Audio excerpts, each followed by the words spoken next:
Welcome back ناظرین، programme ہماری بھی سنو میں بدر منیر چودھری آپ کی خدمت میں حاضر ہے اور سیاسی بحث ہو رہی ہے پاکستان میں جو کچھ چل رہا ہے، اور عجیب سا لگتا ہے کہ پاکستان کیا واقعی الیکشن کے مرحلے سے گزرے گا، اور اگر گزرے گا تو کیا صاف شفاف اور منصفانہ الیکشن ہوں گے اور پارلیمنٹ کے ذریعے پاکستان میں تبدیلی آئے گی یا نہیں۔ اویس اقبال صاحب، میڈیا بہت ناراض ہے آپ سے، کیا وجہ ہے؟ کوئی پیسے پوسے نہیں دے رہے، لفافے نہیں لگا رہے آپ لوگ؟ پیسے کی کمی تو ہے نہیں، آپ کی فنڈز آپ نے باہر سے بھیج دیے، تو دو چار اینکروں کو خریدیں اگر آپ خود بھی کہہ رہے ہیں کہ لفافہ چل رہا ہے وہاں۔ سر بات یہ کہ اگر ہم بھی اسی لائن میں جوائن ہو جائیں تو پھر ہمیں دوسروں میں فرق کیا رہے گا کہ جو شخص وہاں پرنسپل کی بات کر رہا ہے، پاکستان میں تبدیلی کی بات کر رہا ہے، اور وہ کیسے خریداری کر سکتا ہے۔ اب میں آپ کو بتاتا ہوں، دیکھیے جو اینکرز یا صحافی حضرات ہیں، کوئی خاص وجہ تو ہوگی نا، کیا وجہ ہے؟ جی دیکھیے، ان کو میں ذاتی طور پہ تین کیٹیگریز، نام نہیں لیں گے ہم، ہاں نام نہیں لیں گے، تین کیٹیگریز کے اندر میں ان کو ڈیوائڈ کرتا ہوں، ٹھیک ہے۔ ایک تو وہ صحافی اور اینکر حضرات تھے جو 23 دسمبر کے دن جب جلسہ ختم ہوا تو فوری طور پہ ایک بڑے چینل نے اپنے 4 ہیوی ویٹ اینکرز کو لیا اور 30 سیکنڈ کا ٹائم دیا، انہوں نے اپنی بات کی کہ یہ تو بڑی فضول بات ہے، یہ وغیرہ وغیرہ۔ دیکھیں، 3 طرح کے صحافی اور اینکرز ہیں۔ ایک تو وہ کہ معذرت کے ساتھ جو لفافہ والے جو معاملہ ہے وہ چکر ہے، تو انہوں نے تو کسی طور بھی ظاہر ہے ہمیں آخری دم تک ہمیں سپورٹ نہیں کرنا۔ ان کو تو لفافہ دیں یار، وہ تو آپ کی حمایت کریں، ہم ان کو لفافہ جو لینے کے لیے تیار بیٹھے ہیں ان کو آپ دے نہیں رہے۔ ہم تو ان کو لفافہ نہ دے کے بے نقاب کرنا چاہتے ہیں۔ اچھا، اب دیکھیے کیسے، ایک تو اب اچھا لوگوں کو نالج ہے، آپ سمجھتے ہیں پاکستانی عوام ان اینکرز کو سمجھتی ہے کہ یار یہ لفافہ اینکر ہیں؟ ضروری نہیں ہے، لیکن اب چونکہ جو اویئرنیس کریٹ ہو رہی ہے، ایک دم سے دیکھیے لفافے والی گفتگو شروع ہوئی اخبارات میں، ٹی وی کے اندر، تو شاید اویئرنیس آ رہی ہے۔ تو دوسری کیٹیگری ہے صحافی اور اینکر کمیونٹی کے، وہ لوگ ہیں کہ جو نیوٹرل لوگ تھے، اچھا، جنہوں نے میسج پہ توجہ دی، شخصیت یا کردار کشی ان معاملات میں نہیں الجھے، تو وہ اپنے پوائنٹس بھی بنا سکے اور عوام کے دلوں میں گھر بھی کر سکے کہ انہوں نے جو ہے وہ اس طرح کی فضول خبروں پہ بلیو نہیں کیا، انہوں نے جو ہے وہ ٹھوس دلائل کے اوپر بات کی۔ نہیں، اگر خبر ٹھیک ہو تو باقی اخباروں میں بھی تو آنی چاہیے، چلیں ایکسکلوسیو خبر ہوتی ہے ایک اخبار کی، لیکن اگر خبر درست ہو تو فالو اپ دوسرے اخبارات تو کرتے ہیں، میڈیا کرتا ہے۔ جو سمن والی خبر تھی وہ میجورٹی اخبارات نے چھاپی تھی، دی ہے، میجورٹی ڈان سمیت میجورٹی نے چھاپی تھی۔ کوئی لیٹر آپ کو ملا سمن کا؟ یہاں پہ آپ بیٹھے ہوئے ہیں ٹورانٹو میں، یہاں پہ ان کا گھر ہے ڈاکٹر صاحب کا۔ سر ایسا کوئی لیٹر ایگزسٹ ہی نہیں کرتا۔ اچھا، کوئی لیٹر نہیں آیا آپ لوگوں کو؟ سرے سے جھوٹ خبر ہے۔ اور یہ ویلفیئر والا لیٹر بھی نہیں آیا؟ سر بالکل، یہ ویلفیئر والا لیٹر تو کتنی ویلفیئر ملتی ہے ویسے ماہانہ؟ کوئی نالج ہے آپ کو؟ عام میں تو کبھی گیا نہیں، میرا $800-900 تو ہوگا نا؟ اچھا، لیکن یہ تو لیٹر بالکل ہی بوگس ہے، نہ انگریزی درست ہے، اس میں بہت ساری خرابیاں لیٹر کے اندر تھی۔ اور نہیں تو اس کو سو کیوں نہیں کر رہے؟ آپ کینیڈین سٹیزن بھی ہیں، ڈاکٹر طاہر القادری صاحب آپ کے بارے میں یہ خبریں دے رہے ہیں، ٹھیک ہے، تو کیا آپ کا کوئی ارادہ ہے کہ آپ سو کریں کم از کم؟ دیکھیں، میں اس کا آپ کو جواب، پہلی بات جو ہے نا، دیکھیے اس لیٹر پہ جو ایڈریس لکھا ہے وہ گھر 1969 میں ای ڈی ایگوسٹینو کے نام سے ایک شخص نے خریدا جو آج بھی وہاں مقیم ہے۔ وہ اس کا نام کیا ہے؟ آپ نے کوئی تھوڑا سا انویسٹیگیٹ کیا ہے؟ جی ہاں بالکل سر، یہ ٹورانٹو سٹی آف ٹورانٹو کا جو لیٹر ہے اس میں وہ ایڈریس لکھا ہوا ہے۔ نہیں، ایڈریس لکھا ہوا ہے، اس پہ کون رہ رہا ہے بندہ؟ آپ نے انویسٹیگیٹ کیا؟ جی ہاں، ای ڈی ایگوسٹینو کے نام سے شخص ہے جو 1969 سے اس گھر کا مالک ہے اور آج بھی وہیں رہ رہا ہے۔ کوئی اٹیلین نام لگ رہا ہے، آج بھی وہیں رہ رہا ہے، تو مطلب شرم کی انتہا یہ ہے، ٹھیک ہے۔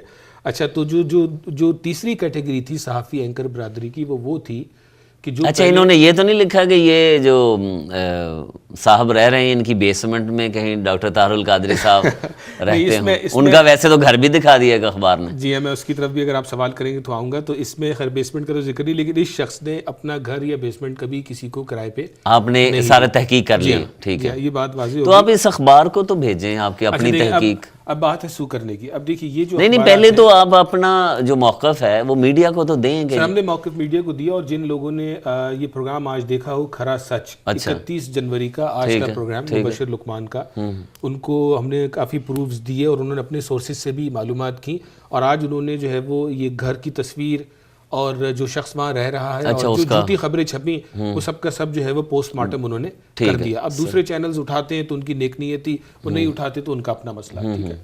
اچھا، آپ کا جو سوال تھا صحافیوں والا، تیسری کیٹیگری وہ ہے سر جنہوں نے جو اس پریشانی میں لگے رہے کہ طاہر القادری صاحب کے پیچھے کون ہے۔ کسی نے پہلے ہفتے کا امریکہ اسٹیبلشمنٹ وغیرہ وغیرہ، لیکن ایونٹس ہوتے چلے گئے اور وہ شک و شبہات چھٹتے چلے گئے، تو انہوں نے پھر اپنی رائے جو ہے وہ بتدریج تبدیل کی۔ صحیح. تو میں یہ تو نہیں کہوں گا کہ سارے ہمارے موافق ہی بات کر رہے ہیں. ہم تو کہتے ہیں کہ جی آپ جمہوریت کی خوبصورتی یہ ہے کہ آپ اختلاف کے ساتھ رہیں, مخالفت کے ساتھ نہ رہیں.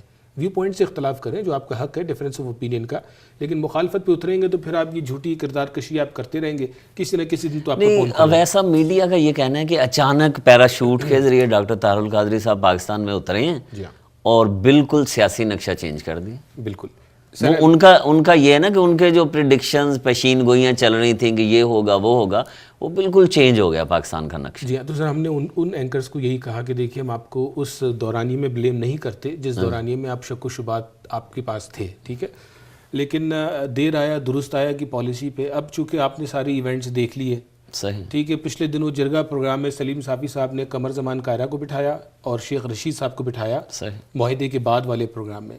ان دونوں سے پہلا سوال یہ کیا کہ جی اب سب کچھ ختم ہو چکا ہے تو آپ کیا کہتے ہیں کہ ان کے پیچھے اللہ تبارک و تعالیٰ کا ہاتھ تھا یا جو ہے وہ اسٹیبلشمنٹ یا امریکہ کا ہاتھ تھا.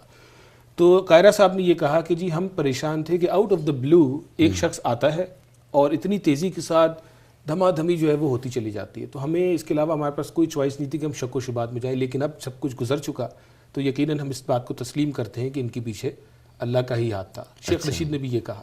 تو ہمارا کہنا ہے کہ بھائی جب اگر آپ کو ایونٹس ثابت ہوتے چلے گئے, اب تو آپ خدا را تھوڑا سا محب وطن ہونے کا ثبوت دیں, اور جو 62-63 آرٹیکلز کی جو بات ہو رہی ہے الیکٹورل ریفارمز کی, اگر اچھے چہرے پارلیمنٹ میں آ کے بیٹھیں گے تو کیا آپ کو فائدہ نہیں ہوگا؟ اچھا, ویسا جو آرٹیکل 62-63 ہے جن کے ساتھ آپ نے معاہدہ کیا 10 وزراء, ان میں سے کتنے اس آرٹیکل کے تحت آتے ہیں, کتنے ایماندار ہیں, کتنے سچے ہیں, وہ 10 کے 10 لوگ؟ سر میں کہتا ہوں یہ سوال ریلیونٹ ہے ہی نہیں. اس کی وجہ یہ ہے کہ چاہے کوئی اس میں سے گزر سکے یا نہ گزر سکے, بات تو یہ کہ انہوں نے عوام کے سامنے بیچ چوک میں معاہدہ کیا. الیکشن کمشنر آف پاکستان جناب فخر الدین جی ابراہیم صاحب کی اگلے دن اسٹیٹمنٹ آئی کہ جی 30 دن کا جو اسکروٹنی والی جو شک ہے وہ بڑی خوش آئند ہے. وہ تو ٹھیک ہو گیا. نہیں, سوال کچھ اور ہے میرا یہ سوال ہے کہ جو آپ سے معاہدہ کر رہے ہیں وہ تو خود ڈیفالٹر ہیں, وہ تو خود آنیسٹ نہیں ہیں, تو کون پارلیمنٹ میں جائے گا کون؟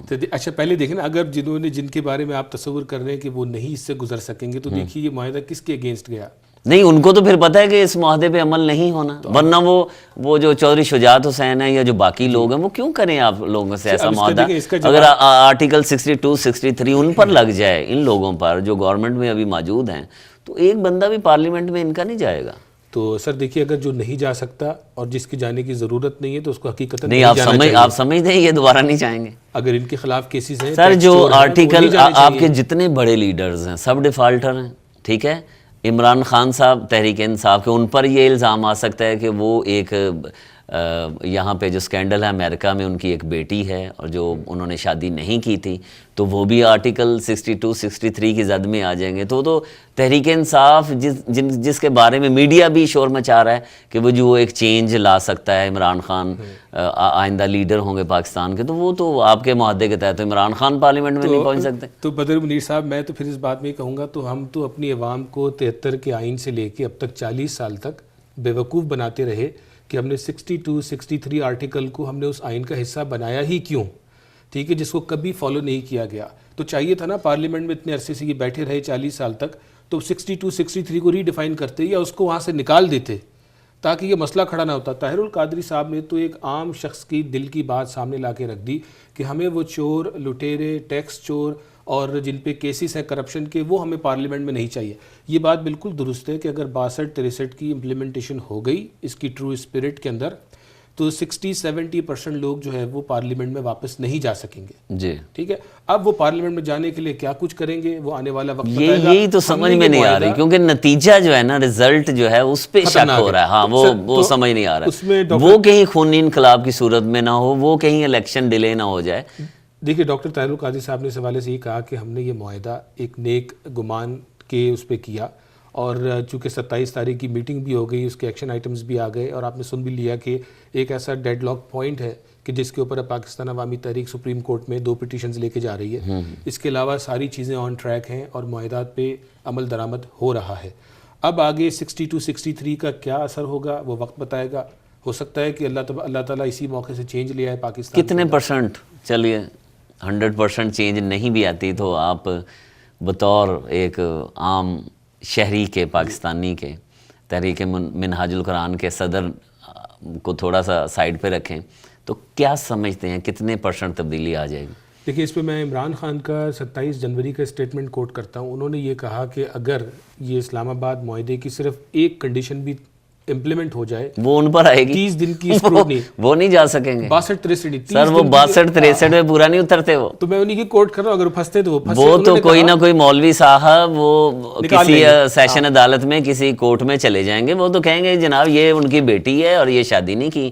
اور وہ کنٹرڈکشن بھی میرا نہیں خیال کہ بہت زیادہ عمران خان صاحب کی طرف سے ہے. میں اس کیس پہ تو نہیں کچھ کہتا, لیکن بات ہی ہماری سب سے بڑی پہلی کامیابی تو یہ تھی, اور یہ ہے کہ ہم نے پورے پاکستان میں چپے چپے میں پڑھے لکھے غیر پڑھے لکھے طبقے کے اندر اس اویئرنیس کو عام کر دیا. آپ سمجھتے ہیں تحریک منہاج القرآن اگر الیکشن میں حصہ لے اور امیدوار کھڑے ہوں لوگ ووٹ دیں گے؟ اس کے بارے میں کچھ یقینی طور پر تو نہیں کہا جا سکتا. ظاہر الیکشن کے لیے آپ کو وہاں کیمپیننگ چاہیے, اس میں کوئی شک نہیں ہے کہ منہاج القرآن کی اس اویئرنیس کیمپین کے حوالے سے لوگوں میں شعور پیدا ہوا, ایک قربت بھی ہوئی, رغبت بھی ہوئی. تو ہم یہ امید رکھتے ہیں کہ اگرچہ کہ ہم الیکشن میں گئے تو پچھلے ہمارے جو پاس کا جو ریکارڈ ہے اس سے بہتر نتائج ہمیں برآمد ہونے چاہیے. وہی میں پوچھ رہا ہوں, لاسٹ میں وائنڈ اپ کریں کہ کتنے % تبدیلی کا چانس ہے اگر اس معاہدے پہ کچھ نہ کچھ عمل ہو جاتا؟ ہم تو 100% تبدیلی کے امیدوار ہیں. معاہدے پہ پوری اس کی روح پہ عمل ہونا چاہیے, اور اب تک جو معاملات نظر آ رہے ہیں وہ اس پہ عمل ہوگا انشاءاللہ. اس پہ اگر عمل ہوا تو پھر 100% تبدیلی ہونی چاہیے انشاءاللہ. اور جو پوری دنیا میں ڈاکٹر طاہر القادری کے چاہنے والے ہیں وہ دوبارہ تیار ہیں اگر کال آ گئی کہ جناب آ جائیں, عمل نہیں ہو رہا اور پھر کچھ اور دھرنا شرنا لانگ مارچ کرنا؟ دیکھیے بالکل ممکن ہے ایسا. اگر ایسا ہوا, ڈاکٹر صاحب نے پرسوں بھی کسی کے اسی سوال میں یہ کہا کہ ہمارے پاس تمام آپشنز اویلیبل ہیں کورٹ میں جانے کے لیے بھی, اور دیگر اور بھی جو معاملات ہو سکتے ہیں, they are on the table. ویسے اقبال صاحب بہت شکریہ, اور گفتگو ایسی ہوئی جو اچھا لگ رہا ہے کہ کچھ ایسی باتیں, اور خاص طور پہ یہ جو خبریں ہیں ان کے بارے میں کہ آپ تحقیق کر رہے ہیں, اور مزید میرے خیال میں آپ تحقیق جاری رکھیے. اور کوشش یہی ہے, ہماری بھی امید بھی یہی ہے کہ کہیں کسی نہ کسی ذریعے سے پاکستان میں پازیٹیو چینج جو ہے وہ آنی چاہیے. یہ تھے ہمارے ساتھ اویس اقبال صاحب, تحریک منہاج القرآن کینیڈا کے پریزیڈنٹ, جن سے گفتگو ہو رہی تھی پاکستان کی سیاست کے حوالے سے اور میڈیا کے حوالے سے, اور ان خبروں کے حوالے سے جو تحریک منہاج القرآن کے خلاف کچھ پروپیگنڈا کیا جا رہا ہے. اگرچہ انہوں نے صاف طور پر یہ نہیں بتایا کہ کون لوگ ہیں اس کے پیچھے. بہرحال کوشش وہاں پر کچھ ایک حلقے کی ایسی ہے کہ الیکشن نہ ہوں اور کہیں نہ کہیں قتل و غارت اور کوئی ایسی سرگرمی آئے اور سامنے آئے, کارروائی ایسی ہو جس سے نظام جو ہے وہ وہاں پر موجود نہ رہے. اگرچہ ڈاکٹر طاہر القادری صاحب نے ذمہ داری سے یہ یقین دہانی کروائی ہے کہ ان کی نیت صاف ہے اور وہ پاکستان کی عوام کی بھلائی کے لیے, ان کی بہبود کے لیے کام کر رہے ہیں. دیکھیے, ویٹ اینڈ سی, انتظار کیجئے, اور کچھ دنوں کے بعد, کچھ ہفتوں کے بعد مزید جو تصویر ہے وہ ابھر کر سامنے آئے گی پاکستان کی سیاست کی. اس چھوٹے سے وقفے کے بعد ہم آپ کو مسلم ہینڈز انٹرنیشنل کے پریزیڈنٹ لخت حسنین سے ملاقات کروائیں گے, جو کینیڈا میں بھی اب اپنا آپریشن شروع کرنے لگے ہیں. اور چیریٹی کے حوالے سے مسلم ہینڈز کا نام جو ہے وہ بہت جانا جاتا ہے, اور لوگوں کو مسلم ہینڈز کے حوالے سے خاصا نالج ہے. ہمارے ساتھ رہیے گا, پروگرام ہماری بھی سنو.